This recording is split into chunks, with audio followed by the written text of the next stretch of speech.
সংবাদ মাধ্যমকে গণতন্ত্রের চতুর্থ স্তম্ভ বলা হয়। গণতন্ত্রের এই চতুর্থ স্তম্ভের গুরুত্ব সম্পর্কে সচেতনতা বৃদ্ধির লক্ষ্যে প্রতি বছর ৩রা মার্চ সারা বিশ্ব জুড়ে ওয়ার্ল্ড প্রেস ফ্রিডম ডে পালিত হয়। ১৯৯৩ সালে প্রথম ওয়ার্ল্ড প্রেস ফ্রিডম ডে পালিত হয়েছিল। প্রতি বছর ওয়ার্ল্ড প্রেস ফ্রিডম ডের থিম পরিবর্তন হয়।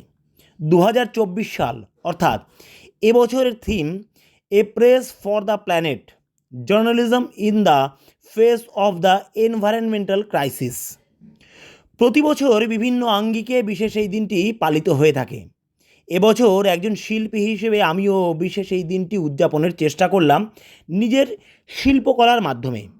একাধারে শিল্পী বটে, তবে পেশাগতভাবে আমিও একজন সাংবাদিক। সিএন অর্থাৎ ক্যালকাটা নিউজে একজন সংবাদকর্মী হিসেবে কর্তব্যরত। সেক্ষেত্রে বিশেষ এই দিনটির গুরুত্ব আমার কাছে কী তা অবশ্য বলার অবকাশ রাখে না। তবে এখন আর কথা না বাড়িয়ে আসা যাক ভিডিওতে। Hello friends, welcome to my YouTube channel art and craft with Nitai.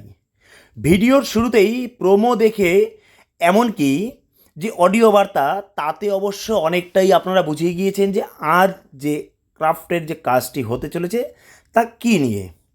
তবে কী দিয়ে কাজ হচ্ছে এবং কী বিষয় তা একটু জানানোর চেষ্টা করব। আজ মূলত আমরা চক কার্ভিং এই সাবজেক্টের ওপরে কাজ করব। এর আগে পেন্সিল কার্ভিং বা এর আগে আরও একাধিক বিষয়ের কাজ এই ইউটিউব চ্যানেলে তুলে ধরা হয়েছে। তবে আজ মূলত চক কার্ভিংয়ের ওপর একটি শিল্পকলা তুলে ধরা হবে এবং সম্পূর্ণ টিউটোরিয়াল সহযোগে।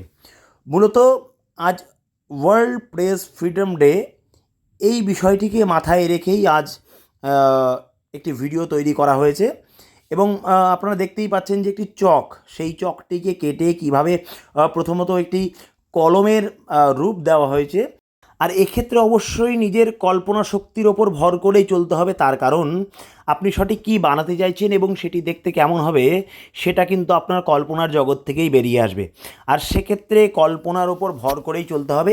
এক্ষেত্রেও যেমন যে কলম তৈরি করা হচ্ছিল, সেক্ষেত্রে আগেই কল্পনাপ্রসূত একটি ছবি এঁকে নেওয়া হয়েছিল এবং তারপর ধীরে ধীরে সেটিকে একদম কলমের যে সামনের দিকের অংশ থাকে সেই অংশের রূপ দেওয়া হলো।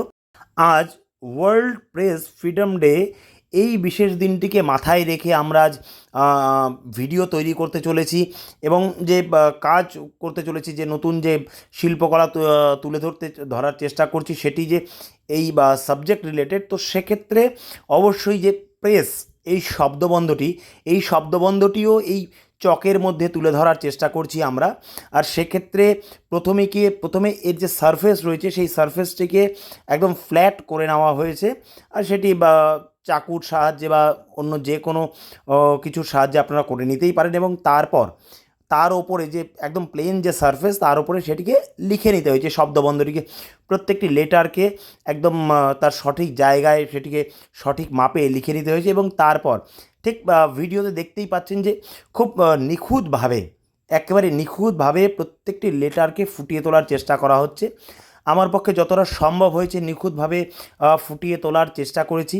তার কারণ খুব ছোট্ট একটি চক, খুব বড় কিছু নয় এবং সেটি খুব একটা শক্তপোক্তও কিছু জিনিস নয়।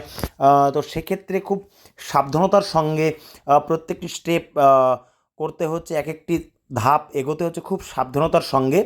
আর এক্ষেত্রে আমি চেষ্টা করেছি যতটা নিখুঁতভাবে প্রত্যেকটি লেটার ফুটিয়ে তোলা যায় সেটা চেষ্টা করেছি।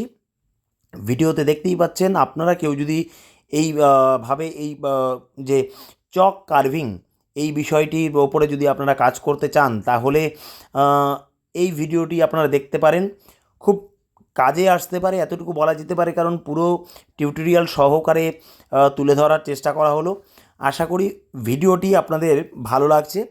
সেক্ষেত্রে সকলের কাছে অনুরোধ, যে ভিডিওটি যদি মন ছুঁয়ে যায় তাহলে অবশ্যই ইউটিউব চ্যানেলটি সাবস্ক্রাইব করুন এবং পরিচিতদের মধ্যে শেয়ার করে দিন। আর নিত্য নতুন আইডিয়া পেতে, ক্রাফট আইডিয়া বা অন্যান্য যে কোনো বিষয়ে নিত্য নতুন আইডিয়া পেতে এই ইউটিউব চ্যানেলে নজর রাখুন। ধন্যবাদ।